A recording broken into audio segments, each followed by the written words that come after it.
3টা বছর যে অবস্থায় ছিলাম, মানুষ এমনি অসুস্থ হয়ে যায়। আর আমরা ছিলাম ফাঁসির কন্ডেম সেলে, কবর সেলে, কঠিন জায়গায় রেখেছিল।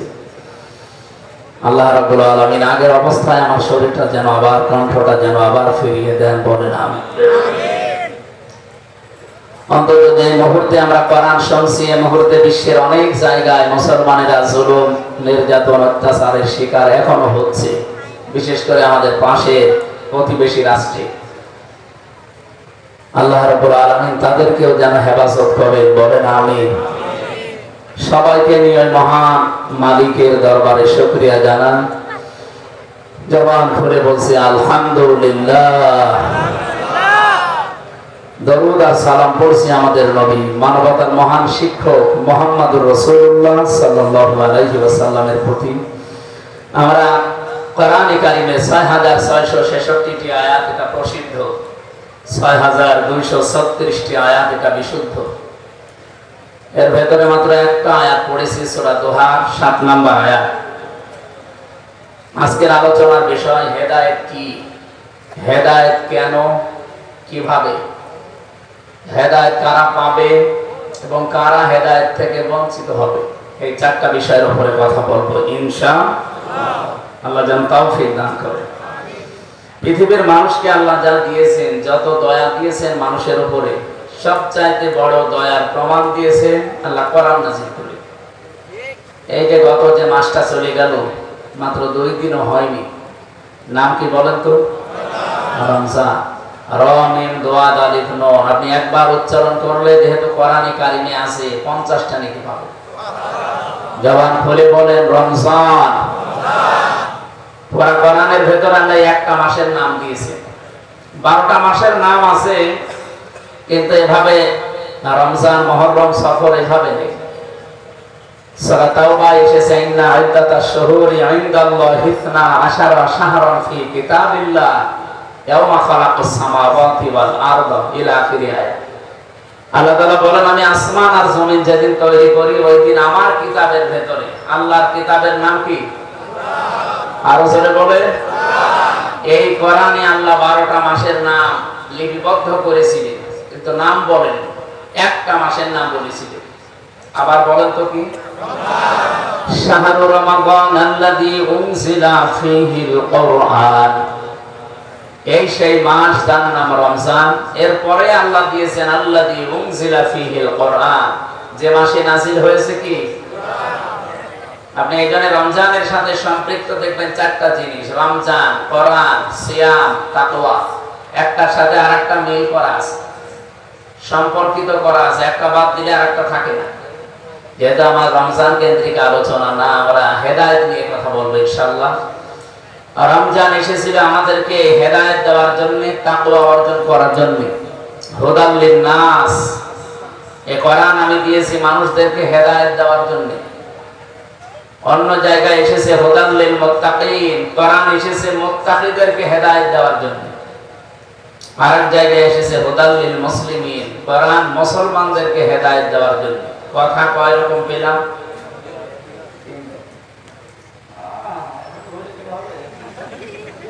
এরকম ছাত্র হলে তো সমস্যা। ক্লাস 3 পড়ে একটা ছেলে এসে বলছে, আব্বা কি হয়েছে? পরীক্ষার রেজাল্ট দিয়েছে। রেজাল্ট দিয়েছে তো ভালো, কাদার কি হলো? তুমি কাঁদতেছ, কথা বলে। আরে কাদার কি হলো বলবা তো, যে ফেল না পাস। বলছে, আব্বা ছিলাম আমি 3, নামি দিয়েছে 1, এখন আমার 3 উঠতেই 2 বছর লাগবে। আমার মনে হয় ছাত্র যদি এরকম হন, তো আলোচনা করা বৃথা হবে। আমি আশা করবো আপনি আরো খেয়াল করে শুনবেন।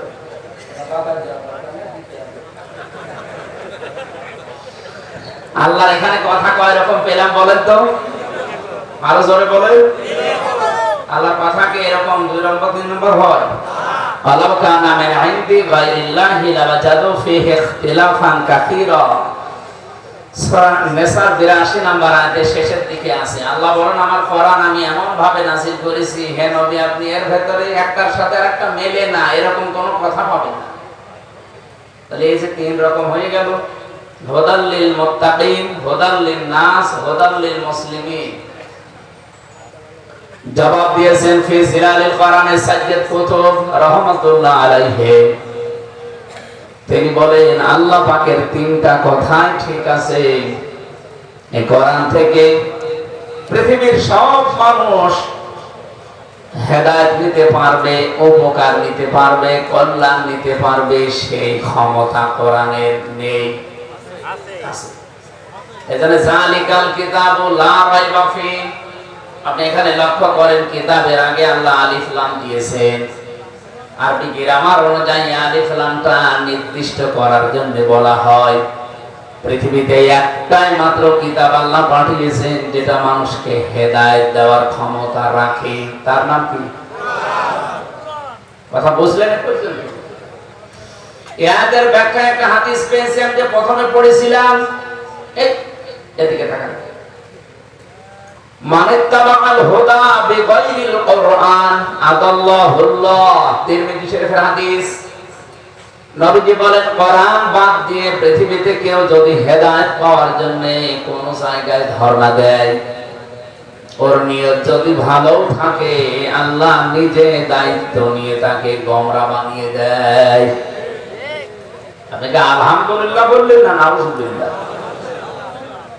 এখানে যেহেতু প্রিন্সিপাল আছে, মুহাদ্দিস আছে, অনেক আলেমও আছে, আপনি খেয়াল করেন শব্দের দিকে। নবীজি যদি দল্লা শব্দ দিতেন, দল্লা ইয়াদুল্লু, তাহলে বাংলা অর্থ আসতো আপনি নিজেই নিজেকে খারাপ বানিয়ে ফেলেছেন। দল্লা শব্দ যখন এসেছে বাবে ইফআল থেকে, আদাল্লা ইউদিল্লু, এর বাংলা অর্থ দাঁড়িয়েছে আপনি কোন জায়গায় হয়তো গিয়েছিলেন ভালো হওয়ার নিয়তে, হেদায়েত পাওয়ার জন্য, কিন্তু কোরআন সেখানে ছিল না। এই জন্য আল্লাহ নিজে দায়িত্ব নিয়ে আপনাকে আরো খারাপ বানিয়ে দেবে। সাতক্ষীরাবাসী মন থেকে বলবেন তো হেদায়েত দেওয়ার একচ্ছত্র মালিকানা হামজার? এই যে জেলায় একজন পীরের নাম শোনা যায় নলতায়, এখন যিনি বসে আছেন উনি তো হেদায়েত দিতে পারে? পৃথিবীতে এমন কেউ আছে? হেদায়েত দেওয়ার একচ্ছত্র মালিকানা কার? এটা নবীজিকে আল্লাহ দেন নাই। বিশ্ব নবীকে যদি আল্লাহ এটা দিয়ে দিতেন, আমাদের পর্যন্ত আসতো না। হযরত আবু হুরায়রা রাদিয়াল্লাহু তাআলা আনহু একদিন একটা গাছ লাগাচ্ছিলেন, হঠাৎ তিনি হেসে ফেললেন। সাহাবীরা জিজ্ঞেস করেন যে গাছ লাগাচ্ছিলেন, হাসলেন কেন?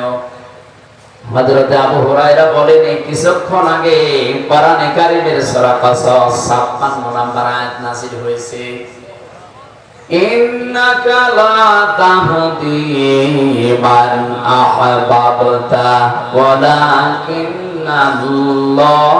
ইয়াহদি মান ইয়াশা ওয়া হুয়া আ'লামু বিল মুহতাদিন। এটা ইবনে কাসিরের ভেতরে বিস্তারিত পাবেন। আল্লাহ রাব্বুল আলামিন এখানে জানিয়েছেন, হে নবী, আপনি যাকে ভালোবাসেন তাকে হেদায়েত দিতে পারেন না, বরং আমি আল্লাহ যাকে ভালোবাসি, আমি আল্লাহ যাকে চাই তাকে হেদায়েত দান করি। আর আমি আল্লাহ সবচাইতে ভালো জানি যে হেদায়েত পাবে কে। আল্লামা ইসনে তাফসীর দিয়েছেন, আল্লাহ পাক যেহেতু নিজের হাতে রেখে দিয়েছেন, এই জন্য আমি আজকে আনন্দিত, আমি এত খুশি। যদি নবীর হাতে দিয়ে দিত তো আমি আবু হুরায়রা পর্যন্ত হেদায়েত আসতো না। নবীজি তার নিজের আত্মীয় স্বজন, চাচা ভাতিজা এদেরকে দিয়ে শেষ করে দিত, আমাদের পর্যন্ত আসতো না। তাহলে হেদায়েত যেটা, এটা পৃথিবীর কারো হাতে আল্লাহ দেয়নি, দিয়েছেন কার হাতে? আল্লাহ নিজের হাতে।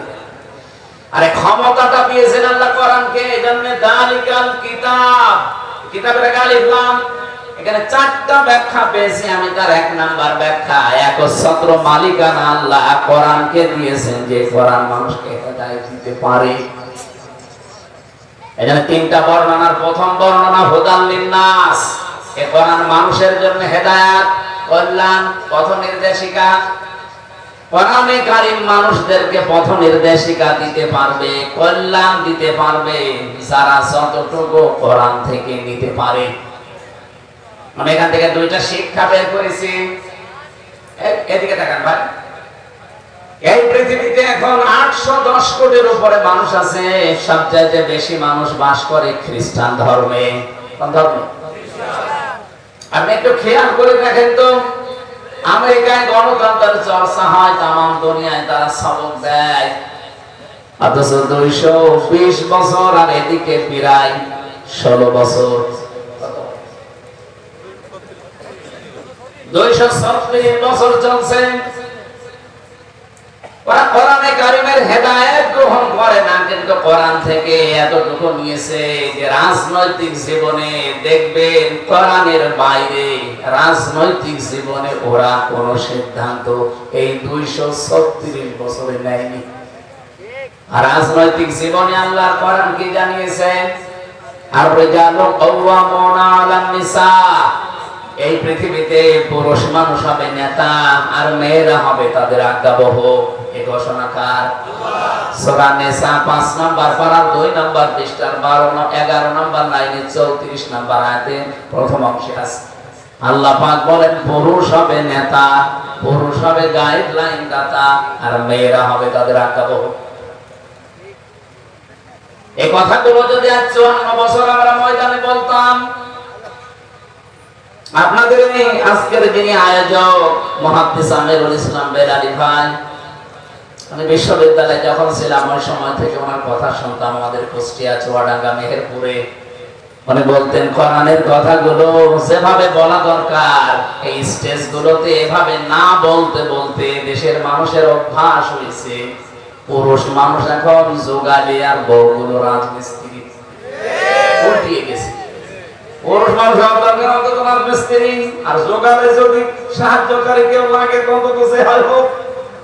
এখন আমরা হয়ে গেছি নিষেধটা।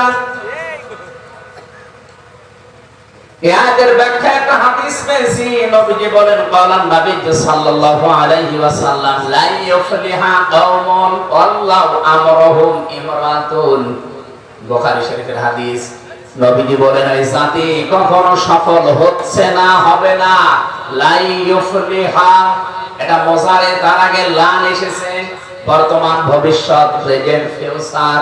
এর আগে লান দিলে অর্থ হয় কখনোই হবে না। গ্যারান্টি নবীজি মিথ্যা হতে পারে? আজ পর্যন্ত যা বলেছে কোনো কিছু মিথ্যা হয়েছে? বলেন। উনি বললেন কখনোই জাতি সফল হচ্ছে না, হবে না। যে জাতির দায়িত্বে আছে কোন নারী, আর 54 বছর আমরা এই হাদিসটা মানতে পারি নাই। আপনি 54 বছরের ভেতরে তাকান, যারা এই দেশের দায়িত্ব পালন করেছে অধিকাংশ সময় ছিল নারী। কথা বলেন না?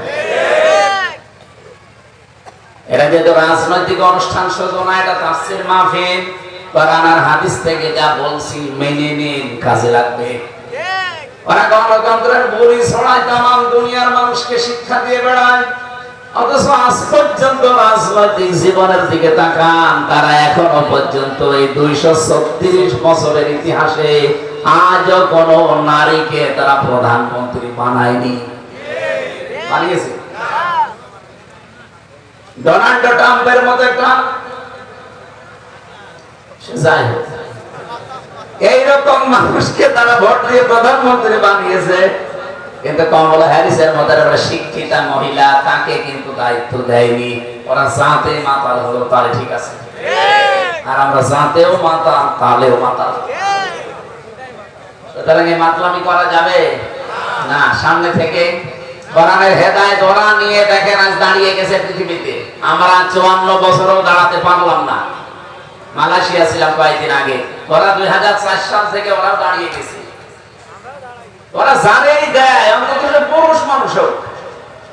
মাহাতির মোহাম্মদের আগে যারা ছিল, পরে যারা, সবগুলোই কিন্তু পুরুষ, কোন মহিলাকে দায়িত্ব দেয় না। পৃথিবীর যেখানে যেখানে তাকান কোন মহিলা নেই, পুরুষ মানুষ দায়িত্বে আছে, তারা দাঁড়িয়ে যায়। আমরা দাঁড়াতে পারি না রাসূলের এই হাদিসের বাইরে যাওয়ার কারণে। আর কোরআনের হেদায়েত পৃথিবীর মানুষ যতটুকু নেবে ততটুকু উপকার পাবে। দুই নম্বরে হুদাল লিল মুসলিমিন, মুসলমানেরা এখান থেকে উপকার পাবে। হ্যাঁ, মুসলমান যতটুকু নিয়েছে ততটুকু উপকার পায়। এ বিশ্বে আজ 100 ভাগ কোরআনের 500 আইন রাষ্ট্রীয় ভাবে কায়েম আছে। কোন দেশে আছে কিনা আমার জানা নেই। আফগানিস্তানে থাকতে পারে, সৌদি আরবে 70 ভাগ আছে, 30 ভাগ নেই। আর বাকি অন্যান্য দেশের কথা বাদ দিলাম, বাংলাদেশে আমার মনে হয় একটাও নেই। যাই আছে যে দেশে কোরআন থেকে ওরা যতটুকু মানে ততটুকু উপকার পায়। এই যে মালয়েশিয়াতে যে বিশ্ববিদ্যালয়ে আমি ছিলাম, অন্যান্য দেশের ছাত্র ছাত্রী যারা, এরা 120টা দেশের ছেলেমেয়েরা পড়াশোনা করে। কয়েকজনের সাথে পরিচয় হওয়ার পরে বলছে, বাংলাদেশ আর ভারতের লোক যদি এখানে না থাকে, এই যে ক্যাম্পাস আমাদের কুষ্টিয়া যে বিশ্ববিদ্যালয়ের চাইতে অন্তত 20 ডবল বড় হবে। এ বিশাল এরিয়ার ভেতরে যদি একটা মোবাইল পড়ে থাকে, সারাদিন সারা রাত পড়ে থাকলে চুরি হবে না, কেউ ধরবেও না। কিন্তু যদি বাংলাদেশ আর ভারতের কেউ পাশ দিয়ে হেঁটে যায়, কি পরিচয় দিয়ে বলছে গল্প জানাবার বাংলাদেশে, শুধু বাংলাদেশ আর ভারতের লোক যদি পাশ দিয়ে যায় তাহলে গায়েব হয়ে যাবে। অন্য কোন দেশের ছেলে মেয়েরা পাশ দিয়ে সারাদিন সারা রাত হেঁটে যাবে না, যার জিনিসটা।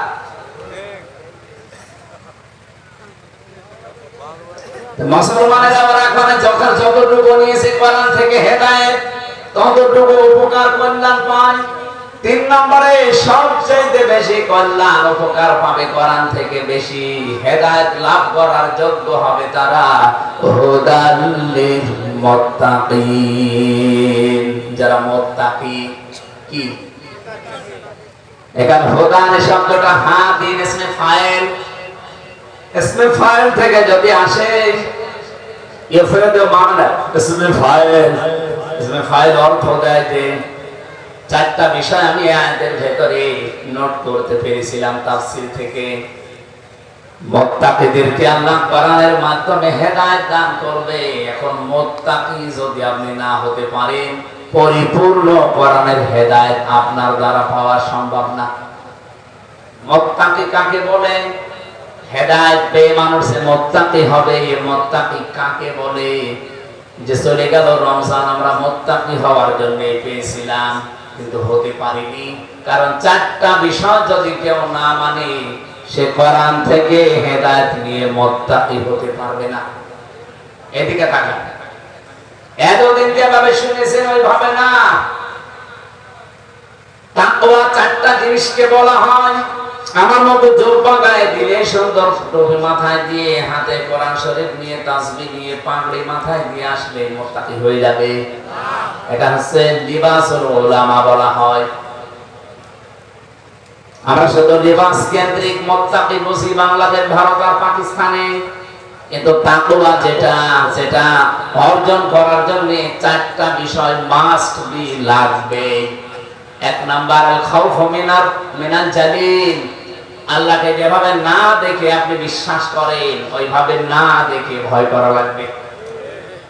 2 নম্বরে আল আমালু বিত তানজিল, কোরআন কেন্দ্রিক দুনিয়ায় আমল করা লাগবে।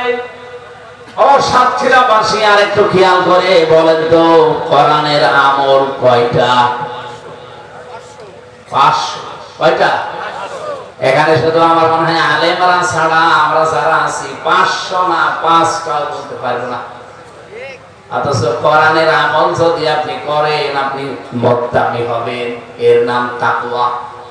3 নম্বরে আল কিনায়াতু বিল কলিল, অল্পে তুষ্ট থাকা লাগবে। এই অভ্যাসটা আমাদের ভেতরে নেই। 54 বছরে যারা দায়িত্বে ছিল, অল্পে তুষ্ট থাকা লাগবে। যদি আমরা অর্জন করতে পারতাম, এই দেশ মালয়েশিয়ার মতো দাঁড়িয়ে যেত, দুর্নীতি হতো না। ওই দেশে আমি আর যাই পেয়েছি না পেয়েছি, একটা জিনিস আমার খুব ভালো লেগেছে। ওখানে যদি কেউ খাদ্যে ভেজাল দেয়, যদি খাদ্যে ঔষধ মেশায়, ফরমালিন দেয়, যদি ধরা পড়ে কোনো বিচার নেই, সঙ্গে সঙ্গে বের ফেলবে। অথচ বাংলাদেশে এই যে আব্দুল সাব্বার মন্ডল, আমার কুষ্টিয়া বিশ্ববিদ্যালয়ের বড় ভাই, উনি ম্যাজিস্ট্রেট। ঢাকাতে দেখতেছি বিভিন্ন দোকানে এই যে সারা রমজান গেল দেখলাম, ধরছে, ধরার পরে উনি জরিমানা দিচ্ছে অথবা জেল ডেকে দিচ্ছে, জেলে যাচ্ছে। কি হচ্ছে, 2 মাস 3 মাস 5 মাস পরে বের হয়ে যা খরচ হয়েছিল 10 ডবল আবার করতেছে। কিন্তু এটা যদি ওই রকম নিয়ম করতাম যে খাদ্যে ভেজাল দিলে কোনো বিচার নেই, কোনো হিসাব নেই, সঙ্গে সঙ্গে মেরে ফেলা লাগবে, এই বাংলাদেশে একদিনেই ভেজাল মুক্ত খাবার আমরা পেয়ে যেতাম। আমি 9 দিনে একটা কাশিও ওই দেশে দেইনি, কারণ কোনো ধোলা নেই, খাদ্যে কোনো ভেজাল নেই, ভেতরে যা যাচ্ছে সব আসল জিনিস, আর পরিবেশও ভালো। আমি কাশি দেবো কি করে? আর এই 8-9 দিন এসেছি, কাশির তো শেষ নেই। ঔষধ কি, ফার্মেসি কি, কোথায় আছে ডাক্তার, আমি খোঁজও নেইনি, কারণ লাগেই নাই। আর এখানে এসে 8-9 দিনে আমার মনে হয় ওই 9 দিনেরও কাফারা করছে। এই জন্য আমাদের 3 নম্বরে অল্পে তুষ্ট থাকা লাগবে। আপনি যদি তাকওয়া অর্জন করতে চান, অবশ্যই মাস্ট বি এই বিষয়টা আমাদের খেয়াল রাখতে হবে। বাংলাদেশে এটা নেই, এই জন্য এক একজন দেখেন 36,000 কোটি টাকার মালিক হয়েছে। এটা দরবেশের মতো একটা মানুষ, ওর মাথা চুল থেকে পায়ের স্যান্ডেল পর্যন্ত পুরাটা সাদা না, উপরের বিষয় ভেতরেও সাদা। এইরকম মানুষ ও যদি 36,000 কোটি টাকা চুরি করে, এই সাতক্ষীরার কেউ এক জায়গায় বসে বসে যদি গণনা করেন হাত দিয়ে, আপনার হাত ব্যথা হয়ে যাবে। 36 টাকা না, 36,000 কোটি টাকা। অল্পে তুষ্ট হতে পারে না একটা মানুষের চলতে কয় টাকা লাগে? আমি বাইরের যতগুলো দেশ এবার ভ্রমণ করেছি, Singapore, Thailand, Indonesia, Malaysia, Dubai, এরপরে এই যে বাহরাইন, সৌদি আরব, আমেরিকা, যতগুলো দেশ আমার নিয়ে গেল, যেখানে যায় দেখি 2-3 জন শয়তানের সাথে দেখা। মানে ওরা ওই সাহেব পাড়া বানিয়েছে, বেগম পাড়া বানিয়েছে, কিন্তু ওখানে থাকতে পারে না, ভয়তে থাকে সব হোটেলে। আর আমার কমিটি নিয়ে যে হোটেলে রাখে, হোটেল থেকে নেমে দেখি নিচতলায় বসে 2 জন বসে বসে গল্প করছে। কিন্তু এখানে হুজুর আমরা আগে পালিয়েছি। পালাবেন কেন? আপনি কি কাজ করলেন এমন যে 15 বছর 16 বছর পর আপনাকে পালানো লাগলো? অল্পে যদি তুষ্ট থাকতে পারতেন, যতদিন হায়াত ছিল ততদিন আপনি ক্ষমতা চেয়ার বসে থাকতে পারতেন, কেউ আপনাকে পালাতে বলতো না, তো পালানো না। এই কথা বলে না কেন? এখান থেকে যদি কেউ শিক্ষা না নেয়, আগামীতে যারা অনেকে উল্টা পাল্টা ভাবতেছে, যারা বসে আজকে মৌলানা মোশাররফ সাহেব বলছিলেন, একজন বক্তব্য আমি নাম নিলাম, উনি দিয়েছে, সংস্কার যাই করেন আমি যদি চেয়ার পাই সব পাল্টিয়ে ফেলি। একটা কথা বলবো তো পাগল বলার কথা বলেন। সেদিন জয়পুরহাটে একজন বলছিল 15 বছর তো কোরআনের মাহফিল করতে গিয়ে অনেকে অনুমতি দিয়েছে, আমরা যদি চেয়ার পাই অনুমতি দেব না। আরে ভাই, আপনি এরকম পাগলামি করলেন কি? এই কথা বলতেন বলতেন অন্তত চেয়ারে বসে বলতেন।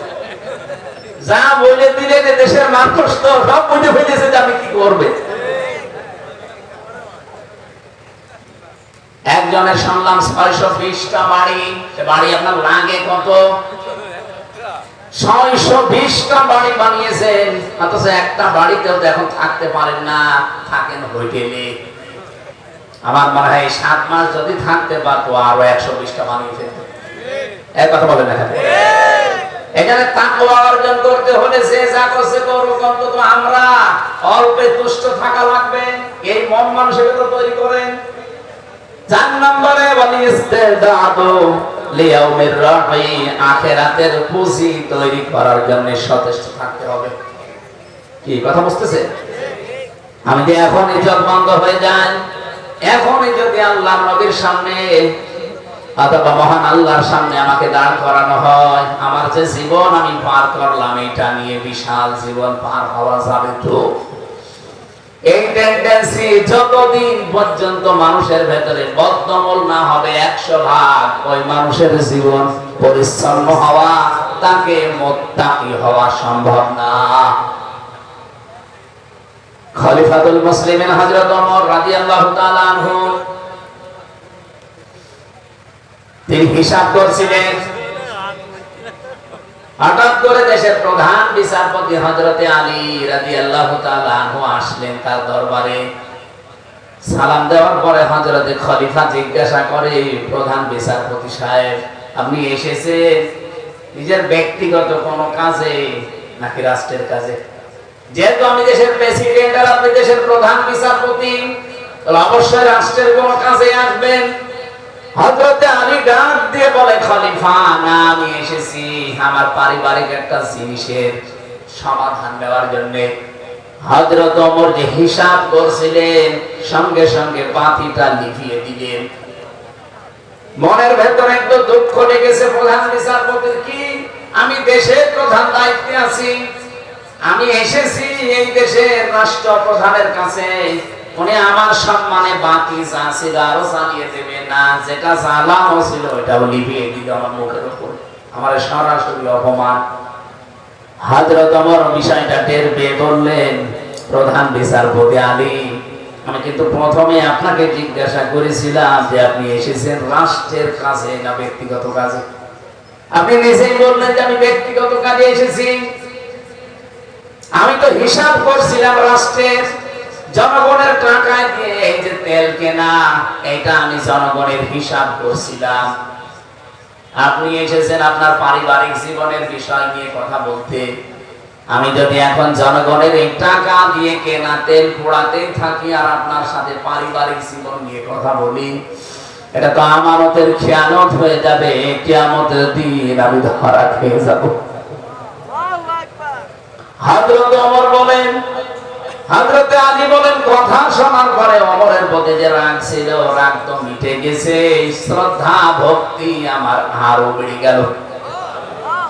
আমি এখান থেকে একটা শিক্ষা পেয়েছি। এই বাংলাদেশে 1628 জন মানুষ দায়িত্বে ছিল। এই মানুষগুলো যদি হযরতে ওমরের এই টেন্ডেন্সি নিয়ে বাংলাদেশটা চালাতো, আল্লাহর কসম এই দেশটা 16 দিনে দাঁড়িয়ে যেত। শুধু প্রসঙ্গে আসাকে আমাদের এই দেশে বাংলাদেশ, ভারত, পাকিস্তানের তাকওয়া আমরা মনে করি যে বিশাল তাকওয়াবান বুজুর্গ হয়ে গেছে, বিশাল মুত্তাকি। মুত্তাকি তো হওয়া লাগবে অন্তর থেকে। এই চারটা বিষয় যত বেশি আপনার ভেতরে পাওয়া যাবে যে আমি আখিরাতের জন্য সচেষ্ট হয়ে গেছি, আমার জবাবদিহিমূলক আচরণ তৈরি করা লাগবে, আপনি মনে করবেন আল্লাহর দরবারে সবচাইতে বেশি সম্মান আপনার। ইন্না আকরামাকুম ইনদাল্লাহি আতকাকুম।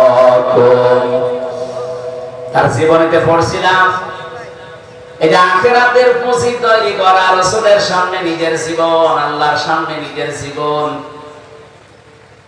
আমি যে হিসাব দেওয়া লাগবে আমার, এই কথাটা যত বেশি বদ্ধমূল হবে আপনার ভেতরে, আপনার জীবন তত বেশি পরিষ্কার হবে। এটা হযরত ওমরের জীবন থেকে পেয়েছি। হযরত ওমর তার সন্তানটা ভর্তি করে দিলেন মাদ্রাসায়, আব্দুল্লাহ ইবনে ওমর রাদিয়াল্লাহু তাআলা আনহুমা। ওই মাদ্রাসায় পড়ছিল হযরত হুসাইন, প্রধান বিচারপতির ছেলে, হযরত আলীর ছেলে। বারবার টেবিলের উপর থেকে কলম ফেলে দেন, বলে তুলে দাও। একবার, দুইবার, তিনবার তুলে দেওয়ার পর উনি বলে ফেললেন যে তুমি বারবার কলম ফেলে দাও, মানে তুলতে বলো, আমি কি তোমার খাদেম, চাকর? হযরত হুসাইন ডাক দিয়ে বলেছেন, আব্দুল্লাহ, তুমি শুধু চাকর না, খাদেম না, তুমি খাদেমের বাচ্চা, খাদেম। দেশের প্রেসিডেন্টের ছেলেকে যদি একটা তার নিচের কোন মানুষ এই কথা বলে যে তুমি শুধু খাদেম না, খাদেমের বাচ্চা, চাকরের বাচ্চা, মেজাজ এমনি খারাপ হয়ে গেছে। বাড়িতে যে বলছে, আব্বা আমি আর মাদ্রাসায় যাব না। কেন? আমাকে গালি দিয়েছে, যদি তুমি এই অপমানের প্রতিশোধ না নাও, বিচার না করো। হযরত ওমর বিচক্ষণ ছিলেন, ডাক দিয়ে বলেন, সন্তান, বিচার এখন না,